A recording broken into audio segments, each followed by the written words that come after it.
আল্লাহুম্মা সল্লি ওয়াসাল্লিম আলা নাবিনা মুহাম্মদ। আসসালামু আলাইকুম। কেমন আছেন সবাই? যারা যারা আমার ভিডিওটা দেখছেন, আল্লাহ সবার মনের নেক আশা ও হাজত পূরণ করুক। আমিন সুম্মা আমিন।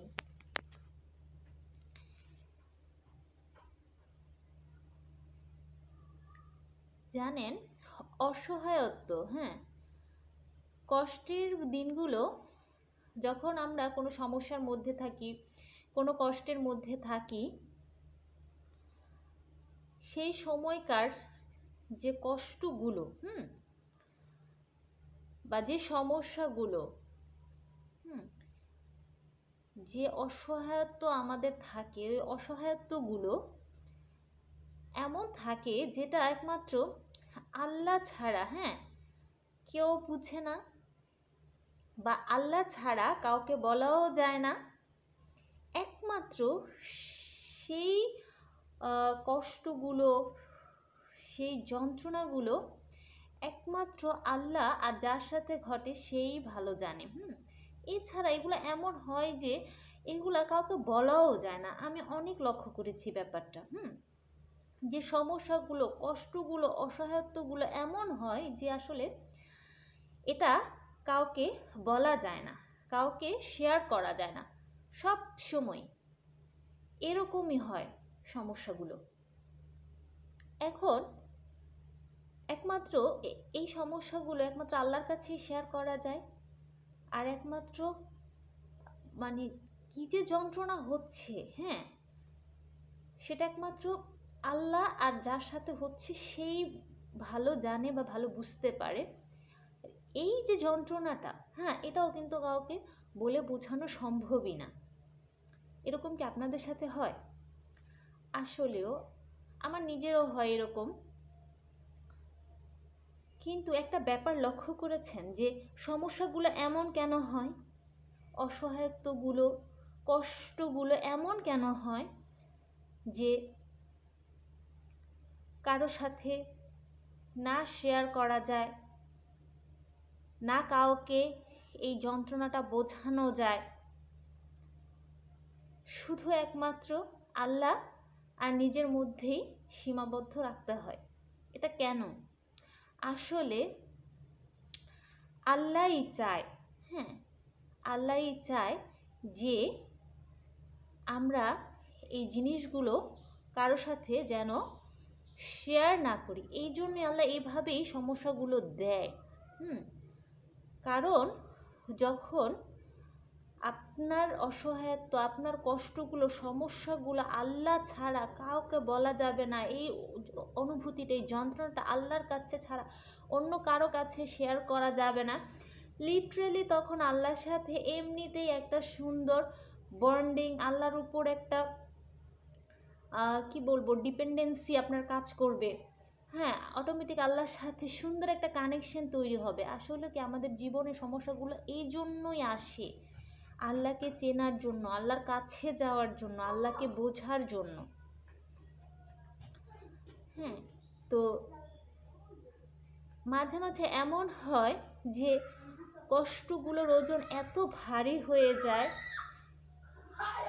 এই হৃদয়টার মধ্যে আর কষ্ট নেওয়ার জায়গা থাকে না। ওই মুহূর্তগুলো মনে হয় যে বুকটা ফেটে যাচ্ছে, কিন্তু আমরা পারি না কারো কাছে বলতে, কারো কাছে শেয়ার করতে। তো এটা বুঝতে হবে যে এরকমটা কেন, এটা আল্লাহ চায়।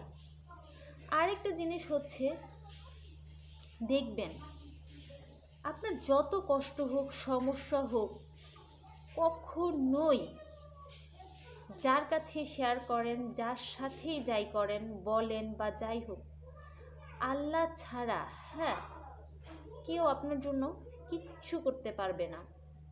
আর এটাও লক্ষ্য করবেন যে বলেও কোনো ফায়দা হয় না, কোনো ফায়দা হয় না। কোনো সমস্যা কারো কাছে বলে কোনো ফায়দা হয় না। এটা আমি অনেক লক্ষ্য করেছি। একমাত্র ফায়দা শুধু ওই রবের সাথে শেয়ার করলেই হয়।